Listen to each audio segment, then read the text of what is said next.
African Utility Week studio. I'm Nicolette Pomba-Van-Zyl, editor of ESI Africa, and today I'm speaking to Lawrence Juku, who is the head of sales at Landis Gyr in South Africa. Welcome, Lawrence. Thank you. Good afternoon. Lawrence, I'd like to start with a question around whether the African utility market is ready for smart metering infrastructure, as this is something that is developing continuously. What are your thoughts around African utilities being adequately prepared for smart metering? Look, I think African utilities have been talking about smart metering for a while now. But I think the challenge that they've been facing is understanding what they need in order to move to the smart metering environment. So a lot of it has been a noise being made from the general sector, from the suppliers, from just the general market understanding. But within the utilities themselves, there's still a lot of things to be done for them to prepare the utility for smart metering, as opposed to say, I want smart metering. So what would go into that preparation? I think preparation has a lot to do with what drives the need for smart metering. There's utilities where they should only be looking into smart meterings only on large power users and look into the domestic side of it only when certain things have been done. Like, for instance, it's going to be a difficult thing to look into smart metering when you don't even know where your customers are. So there's things and processes internally that you need to do to prepare for a smart metering rollout.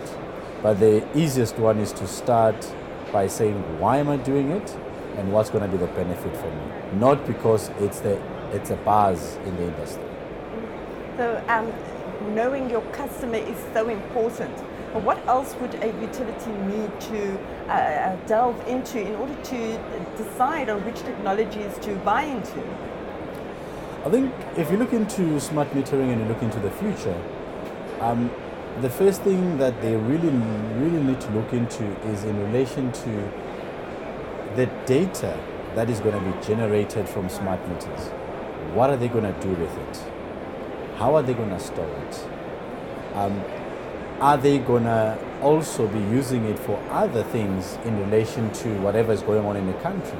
Because you can imagine, if you already have data about customers, about where they are, what they do, being provided by a smart meter, that data could be made available by other services. You know, people that are dealing with water services, people that are dealing with spatial planning, because now you know who's where and what's the layout and where they are within the network.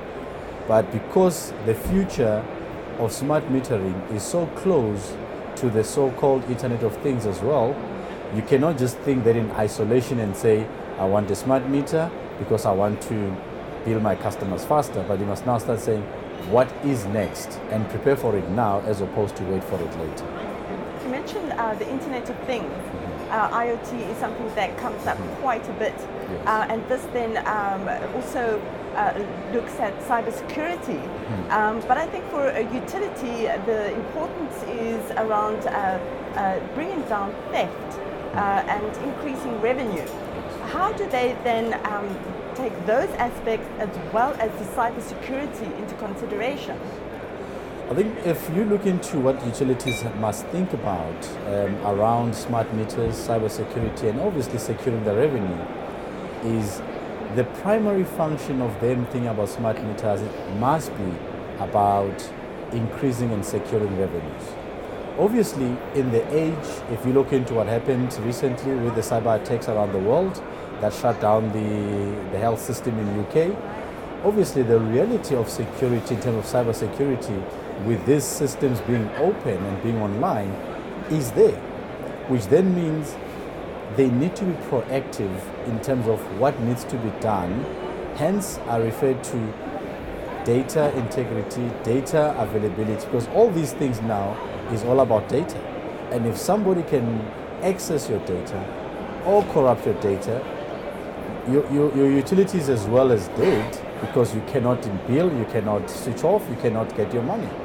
So it's very critical, obviously, that they need to look into that. But if you look into what is happening in Africa now, and you look into the East Africa market, your South African market, where the penetration of the smart meters, for instance, has been very good. You look into your M-Pesa, I mean, we haven't had incidents of people hacking onto M-Pesa and taking money from people. So there is a very good background on cybersecurity, which we need to build on in line with our African context in terms of what we're going to do on smart meter rollouts. A very good point to make, which brings me to my last question, and that is around metering research and development. Just like mobile phones, which are advancing continuously, metering is also. So what do you think is going to be the next step for metering? I think if you look into where we are now, where everybody is pushing online, full two-way communication, time of use, which is things that will help obviously in terms of the energy. But the next stage in terms of R&D is that merge between metering and, I don't want to hop on the Internet of Things, but it's in line with that, because you can imagine is that currently more than 80% sometimes in other cases of electricity purchases is happening through mobile networks. So obviously if you have a smart meter that does not integrate to the mobile networks, you're going to fail.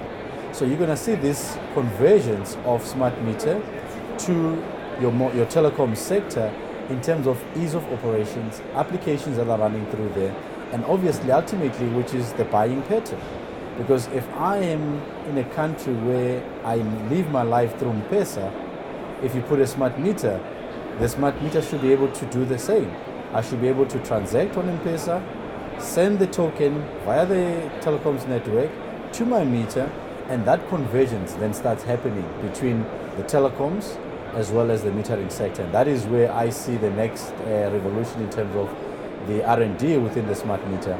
Obviously, if you bring in the general concept of Internet of Things, it comes onto that, because obviously if I can send things to my home, I can start doing things in my home, and I'm using the meter as a last mile tool. You are obviously then bringing still that convergence between the metering side and the telecom side. That's where I see things are going to change in the next 5 years in the sector. Thank you for sharing that with us, Lawrence. We can look forward to an integrated network. Thank you so much. I'm Nicolette Comber van Zyl, coming to you from the African Utility Week studio. Thank you for watching.